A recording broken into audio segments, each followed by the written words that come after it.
आइए हम कुछ बातों को सीखेंगे आज परमेश्वर की उपस्थिति में।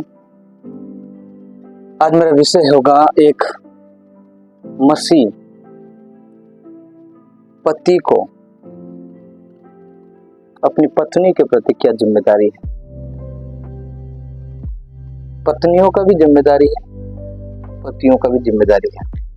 पहली बात, पहला तिमोथी 5 अध्याय उसका 8 पद में लिखा है, अपनों की और अपने घराने की हमें चिंता होना चाहिए। एक पति को खुद की भी और अपने घराने की भी चिंता होना चाहिए। पहला तिमोथी उसका 5 अध्याय 8 पद में लिखा है। इफिसियों की किताब 5 अध्याय उसका 29 पद में भी बाइबल बताती है, ने पालन पोषण करे करके लिखा है। पालन पोषण करे, ये एक जिम्मेदारी है हस्बैंड के लिए, घर का मुखिया के लिए। एक जिम्मेदारी अपनी पत्नी के प्रति और अपने बच्चों के प्रति, अपने परिवार के प्रति। दूसरी बात, मत्ती 19:9 में लिखा है, अपनी पत्नी को कभी ना छोड़े व्यभिचार के अलावा।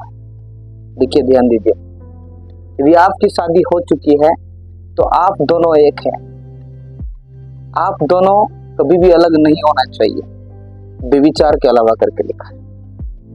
यदि पत्नी आपको ध्यान नहीं दे रही है, व्यभिचार करती है, छोड़ दीजिए। पति यदि पत्नी को ध्यान नहीं देता है, व्यभिचार करता है, छोड़ दीजिए।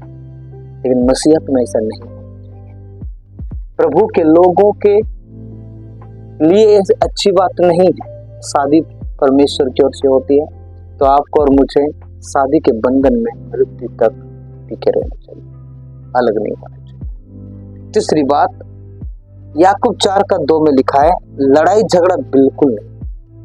लड़ाई झगड़ा कहां से आ गया करके लिखा। लड़ाई झगड़ा हमारे मध्य में नहीं होना चाहिए। एक मसीह परिवार में लड़ाई झगड़ा नहीं होना चाहिए। तो इस आपसे मैं कहना चाहता हूँ, कई बार ऐसे मौका आते हैं, कई बार इस प्रकार की परिस्थितियां तैयार हो जाती है, दूसरों के कारण भी, खुद के कारण भी, लेकिन झगड़ा और लड़ाई बिल्कुल ना करें। हालेलुया, ना करें। चौथी बात, लिखा है नीति वचन 16:32 में, क्रोध नहीं करना चाहिए, झट क्रोध नहीं करना चाहिए। यहाँ पर लिखा क्रोध ना करें, झगड़ा नहीं करना चाहिए, गुस्सा नहीं होना चाहिए। गुस्सा आता है, स्वाभाविक है, चाहे प्रेज़ लॉर्ड नए मसीह हो, पुराने मसीह हो, पास्टर्स के परिवार या कोई भी चुनाव, ना करे झगड़ा। कई बार शैतान आपको उसमें खींच के ले जाता है और आपको बदनामी करने के लिए कोशिश करता है। ध्यान दें। बाकी बात, मत्ती 5:28 में लिखा है, कुदृष्टि ना रखे। सुनिए, प्रभु के दास लोग अलग अलग जगहों में हम जाते हैं और कहा जाए परमेश्वर के चर्च के लोग, कलीसिया आप सबों के लिए है, हमारे लिए, सबों के लिए, गलत नजर नहीं रखना चाहिए। आपको प्रभु ने पत्नी दिया, हालांकि पत्नी के साथ हालेलुया वफादार रहे। आपको पति दिया परमेश्वर ने, आपके पति के साथ वफादार रहे। कुछ लोग गलत नजर रखते हैं, रह के भी तुम्हारे पास है, हालांकि उनके पास रहता है, फिर भी दूसरों के अलग सामान के प्रति, दूसरों के चीजों के प्रति, दूसरों की पत्नियों के प्रति, दूसरों के पतियों के प्रति गलत नजर रखते हैं। समझ रहे? मेरे प्यारे, ऐसे कभी ना करें, बाइबल में मना करती है। छठवीं बात, कुलिसियों की किताब 3 अध्याय 13 और 14 पद में लिखा है, एक दूसरों की सह लो। हमें सह लेना चाहिए, एक दूसरों को सहना चाहिए, दुख में एक दूसरों को सह लो। प्रेज़ लॉर्ड, समझ में आ रहा है? जब बीमार होते हैं, सह लो एक दूसरों को।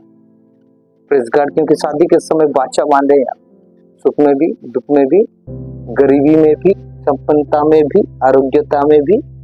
समझ में आ रहा है? प्रेज़ लॉर्ड, बीमारी में भी आपको क्या करना है? एक दूसरों को सहना है। लोग सह नहीं पाते हैं। लोग शादीशुदा जीवन में कई बार बहुत बड़ी बीमारी आ गई, क्या करेंगे आप? छोड़ देंगे? नहीं, सह लो, संभालो, प्रार्थना करो, प्रभु आपको हिम्मत देगा, पवित्र आत्मा आपको सहायता करे, प्रभु का वचन आपको सलाह देगा। प्रेज़ लॉर्ड, पवित्र आत्मा आपको मदद करेगा। सह लो, दुख को सह लो। प्रभु के लोगों को निंदा को सहना पड़ेगा, प्रेज़ लॉर्ड, और सताव को सहना पड़ेगा। परमेश्वर के लोगों को, अपनी पत्नी को, आपके पति को भी सह लो। Praise Lord.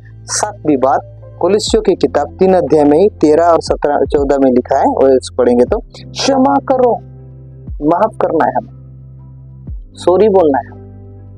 जब मुंह खुला कर रहता हूँ, ऐसा मुंह खुला करते बहुत सारे पत्नियां भी और पति भी, प्रेज लॉर्ड, समझ में आ रहा है। हमें क्षमा करना है। जब तक क्षमा नहीं करोगे, आपको मैं कहना चाहता हूँ, प्रेज लॉर्ड, प्रभु आपकी प्रार्थना को नहीं सुनेगा और जीवन के वारिस आप नहीं हो पाएंगे। माफ करिए, क्योंकि आप परमेश्वर के परिवार में। जब आप माफ नहीं करेंगे, परमेश्वर आपको माफ नहीं करेगा। जब आप माफ नहीं करेंगे, प्रभु की उपस्थिति को आप महसूस नहीं कर पाओगे। जब आप माफ नहीं करोगे, आपके घर में शांति नहीं रहेगी। जब आप माफ नहीं करोगे, आपके अंदर कुछ अलग सा महसूस होगा, क्योंकि प्रभु के लोगों का स्वभाव ये नहीं है। प्रभु के लोगों का स्वभाव प्रेम करना होता है।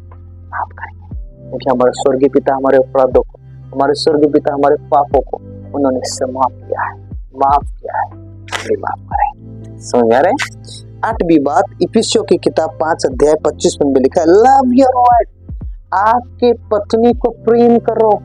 कैसा प्रेम करो लिखा है? जैसे मसीह ने कलीसिया को प्रेम किया। समझ रहे? और that Prem, that love was sacrificial love. वो प्रेम कैसा था? बलिदान, मतलब अंतिम श्वास भी प्रभु ने कलीसिया के लिए यीशु ने अपना जान को दिया।